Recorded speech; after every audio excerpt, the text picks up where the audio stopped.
In 1884, the Republicans will nominate James G. Blaine, a Republican from Maine. I mentioned him a minute ago. You see him here covered in tattoos. These are the scandals. Blaine was famous for taking bribes, for taking money, and was considered generally crooked. His nickname was the Plumed Knight because it was the 1800s and people said things like that. He was the consummate party hack. He had been a Republican Party operative his whole life, essentially, and he was kind of next in line. A group of liberal Republicans who did not trust him vowed that they would vote for any honest Democrat before they would vote for James Blaine because they believed him to be crooked. The Democrats then, of course, go try to find an honest man, and they find New York Reform Governor Grover Cleveland. He had been fighting the Tammany Hall gang, the political machine in New York City, and was seen as a great reformer. It was a personally vicious campaign. The two of them said, well, they didn't say anything about each other, but their subordinates, the people supporting them, said terrible things about each other.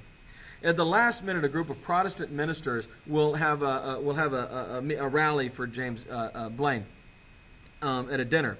And one of the ministers will stand up and say the Democrats are the party of rum, Romanism, and rebellion. Rebellion there being a Civil War reference, rum being immigrants because the perception was immigrants were drunks, Romanism, of course, being Catholic. Blaine, who's in the room, doesn't say anything. He doesn't denounce it. He just sits there and lets it go by. This is right before the election.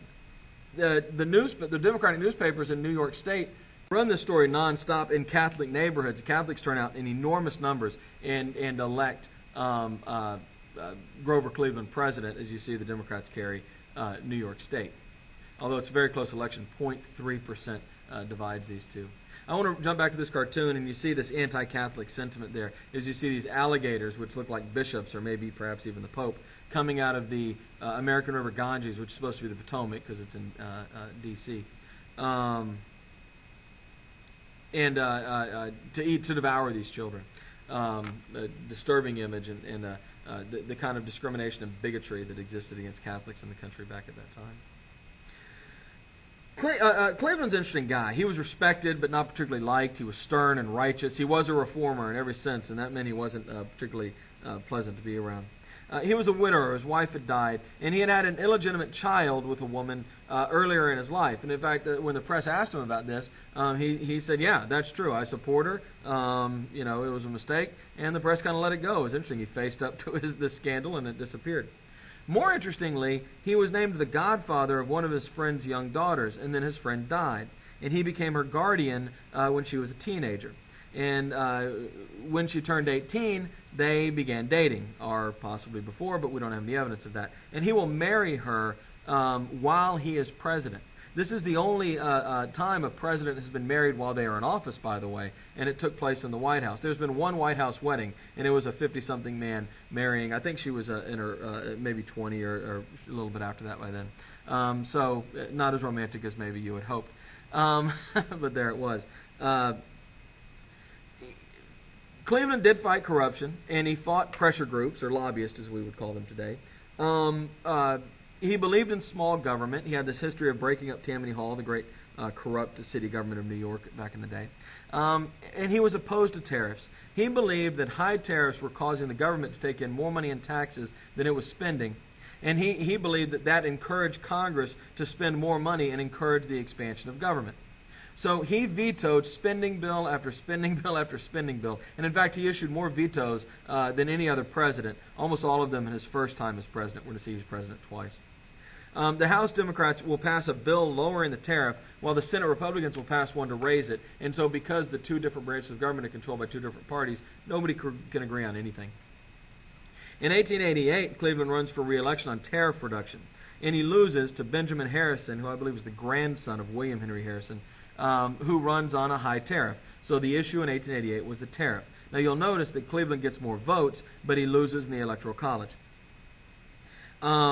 This was probably a corrupt election. We probably have states here where the vote was rigged in favor of Harrison. In reality, Cleveland probably won this election. Harrison was not a good president. He was uninspiring. He was lackluster. He had no convictions. He basically wouldn't interact with Congress at all. He ignored the growing problem of monopolies and trust and the combinations of corporations in the country. By the 1880s, for example, 15 western and southern states had limited monopolies and trust in their states, but Harrison was unwilling to do anything to limit corporations. It was easy to avoid these laws, any state attempts to limit monopolies and trusts, because you could just headquarter yourself somewhere else, particularly Delaware and New Jersey. And so there had to be national legislation if we were going to do anything to slow down the growth and power of corporations. And so in 1890, Sherman, which is named, by the way, after William Tecumseh Sherman's brother, who was a senator, will push through Congress the Sherman Antitrust Act.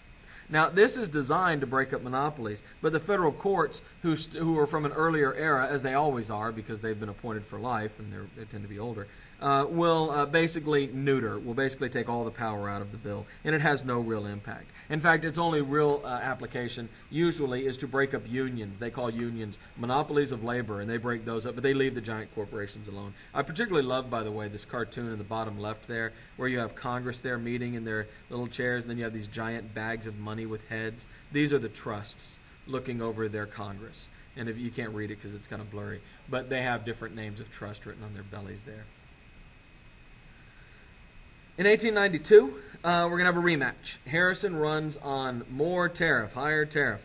Cleveland runs for a third time on, of course, lowering the tariff. We have an important third-party candidate here we'll talk more about later. The People's Party, or the Populists as they've come to be called, will run a guy named James B. Weaver on financial reform, breaking up the monopolies, reforming the financial system.